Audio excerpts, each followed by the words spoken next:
తమిళనాడు కొత్త ముఖ్యమంత్రిగా టీవీకే అధినేత విజయ్ రేపు బాధ్యతలు చేపట్టనున్నారు. వామపక్షాలు, వీసీకే పార్టీలు మద్దతు ఇవ్వడంతో విజయ్ వద్ద 118 మంది కంటే ఎక్కువ ఎమ్మెల్యేల బలం ఉంది. ఈ మేరకు ఆయన గవర్నర్ను కలిసి మద్దతు లేఖలు అందజేశారు. శనివారం ఉదయం 11 గంటలకు చెన్నైలో ఈ ప్రమాణ స్వీకార కార్యక్రమం ఘనంగా జరగనుంది. పశ్చిమ బెంగాల్ నూతన ముఖ్యమంత్రిగా సువేందు అధికారి పేరును అమిత్ షా ఖరారు చేశారు. బీజేపీ శాసనసభాపక్ష నేతగా ఎన్నికైన ఆయన శనివారం పదవి ప్రమాణం చేయనున్నారు. ఈ చారిత్రాత్మక కార్యక్రమానికి ప్రధాని మోదీతో పాటు పలువురు కేంద్ర మంత్రులు హాజరవుతున్నారు. బెంగాల్ రాజకీయాల్లో ఇది ఒక కొత్త అధ్యయనానికి నాంది కానుంది.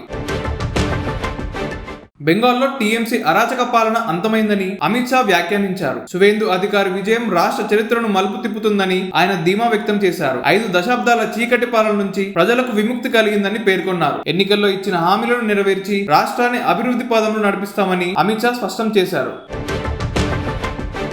ఏపీ సీఎం చంద్రబాబు నాయుడు జిల్లా కలెక్టర్లతో కలిసి సూపర్ 6 పథకాలపై చర్చించారు. సంక్షేమ ఫలాలు నేరుగా ప్రజలకే అందేలా చూడాలని అధికారులను ఆయన ఆదేశించారు. తల్లికి వందనం, దీపం 2.0 వంటి పథకాలకు పెద్ద ఎత్తున నిధులు కేటాయించినట్లు చెప్పారు. మే 19న మత్స్యకారుల కోసం ప్రత్యేకంగా నిధులు విడుదల చేస్తామని ఆయన ప్రకటించారు.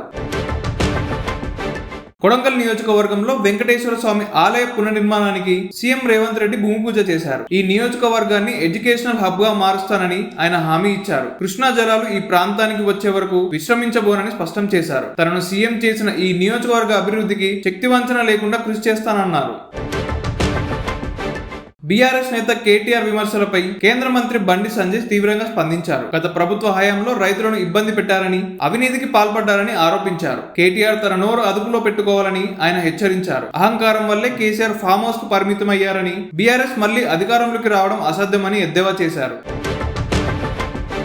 అంతర్జాతీయ సముద్ర జలాల్లో ఉద్రిక్త వాతావరణం పెరగడంతో అమెరికా నౌకాదళం అప్రమత్తమైంది. ఇరాన్ తీర ప్రాంతాల్లో ఇతర దేశాల నౌకలు రాకుండా అమెరికా దిగ్బంధం విధించింది. నిబంధనలు పాటించని నౌకలను యుద్ధ విమానాల ద్వారా అడ్డుకుంటున్న దృశ్యాలను విడుదల చేసింది. ఈ పరిణామాలతో పశ్చిమ ఆసియాలో మరోసారి యుద్ధ వాతావరణం నెలకొంది.